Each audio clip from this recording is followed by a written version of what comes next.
mbaa yéen a nga ca taxawaay daal nekkatul benn ci ñuy sekk dialogue politique bi ci réew Sénégal te dañuy organiser élection ci réew mi moo leen xaajale ginnaaw ñàkk déggoo gu yaatu gu am ci ni nga xam ne moo jëm ci cumul de fonction yi maanaam nekk président ba noppi nekk njiitu parti dialogue politique bi soobuwaat na ci geneen jafe-jafe bi la yoon nag samp geneen ku dul Aly Ngouille Ndiaye moom boppam ba noppi tëddee njaaxaar naay lañuy sàkku ngir mu doxal ci élection yi enquête ne en tout cas njiiti réew mi atub 2018 waxoon na ni jëwriñ gu ñu dénk wàllu biir réew mi karange gi di Aly Ngouille Ndiaye duñu ko soppi maanaam du ko dindi te loolee xamaloon ne askan wi ne du ko def ba muy ñetti yoon Déthié Fall bokk ci opposition bi ne lu muy sàkku moo ñu samp ab kilifa goo xam ne farul kenn te ñëpp xam nañu ni maanu teem nag foo ko natt weesu na ko ngir mu organiser élection yi Cheikh Sarr ci majorité bi la bokk ne mboolem démocratie yaat na wërngal këpp gouvernement bi mooy organiser ay élection société civile bu Sénégal ni ab système gu yees nag la ñu war a samp ci mim réew système boo xam ne jëri gu ñu dénk wala biir réew mi karange gi da ciy bokk DGE da ciy bokk ak Sénat bu ko defee coow li nga xam ne moo am ci organiser élection ci réewum Sénégal jeex fi tàkk Sud Quotidien la coow li kay jeexagul ndax acteurs yi nga xam ne ñoo sekk dialogue politique bi jamono ji déggoo amul seen diggante La Tribune ne Karim Wade Ibn Abdoulaye Wade daanaat na beneen jëli état bu Sénégal yëglekaay bi xëy dippee ko Karim puissance 10 maanaam fukki jëli yoo xam ne doon na ko état bu Sénégal ca bitim réew ba tax ñi koy loyol yëgal seen baat ba noppi fëgg seen dënn ginnaaw jël bi ñu daanaat état bu Sénégal ca bitim réew Le Témoin ne diggante Karim Wade ak état bu Sénégal fukki combat la ak fukki défaite waaye loolee lépp nag ci bitim réew la xewee état bu Sénégal lépp luy procès ñu amee ci bitim réew da cee daanu ba xalangu Maître Demba Ciré Bathily ak i gaayam ni état bu Sénégal la ñu bëggoon daal am nañu ko ndax seen xemem teef moo doon génnee Karim Wade ci jongantey palam njiite réew yi ñu génn te loolee am nañu ko ginnaaw kaaw Karim Wade laas ba nga ca beneen kaaba Khalifa Ababacar Sall maire bu Ndakaar ba woon ginnaaw ba nu ko dindee ci bopp maire bu Ndakaaru ak daan yi lalu woon ci kawam ci lu jëm ci coowal caisse d'avance gi ci maire bu Ndakaaru moom Khalifa Ababacar Sall ma ngay wër mbeddi Ndakaaru yi ngir delloo njukkal militant ak xarit ak am di jàmb yi nga xam ne ñoo ko doon jàppatang ginnaaw bu mu nekk ci jafe-jafe ak état bu Sénégal askanuk Fula doog Tambacounda ci nen lañu toog coronavirus moo fa jaar Vox Populi ni gouverneur bu Tambacounda lu toll ci fukki touriste ma nga leen quarantaine jamono ji ak yeneen i fanweeri doomu aadama yoo xam ne te campement bu gulum lañu nekkoon ñaari gox yépp nag muy Tambacounda wala Kolda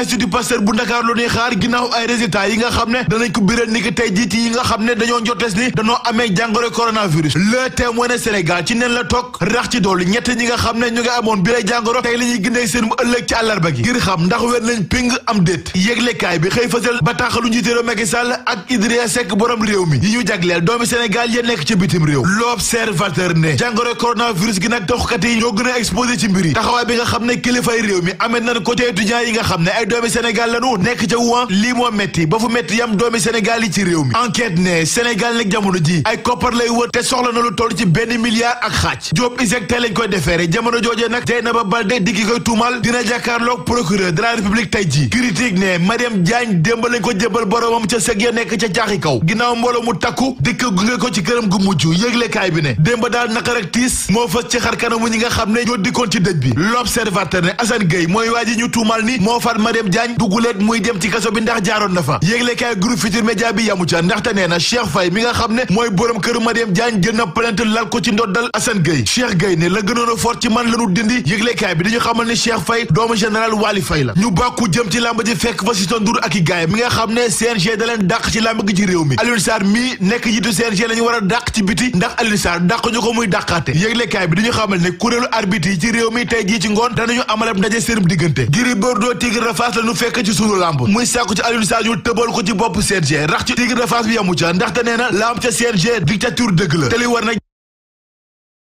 jamono ji mooy tasar CNG wala Alioune Sarr jóge ci bopp bi ndaxte nee na dàq arbitre ci làmb gi ci Sénégal réer mënu koo gën a rëy jëf mënu la gën a rëy jëfu Miya Ndiaye ca ñaaxaar libération diggaat ak ñun ci mbiri na mu demee dëgg ak la ci am yëglekaay bi ne Miya Ndiaye jëf gi mu def lépp ab bu xaaba moo nekk ci ginnaawam te service tar yàq bi jàpp dëkk bu tedd ci réew mi lañu ko tege loxo ba fëgg ko mandat de dépôt démb te saa su nekk da doon wax naan Miya Ndiaye bu dee fàttaloo ab gune bu la yeboo nga xam ne doo mës a tàggale koog jinne yi ci réew mi yëglekaay bi ne kon coowal gune gi coowal jinne kon moo ci laxasu loolee tax ba yëglekaay bi ne Miya Ndiaye ak bu xaaba bii lépp ñu ngi ci loxo yoon jamono ji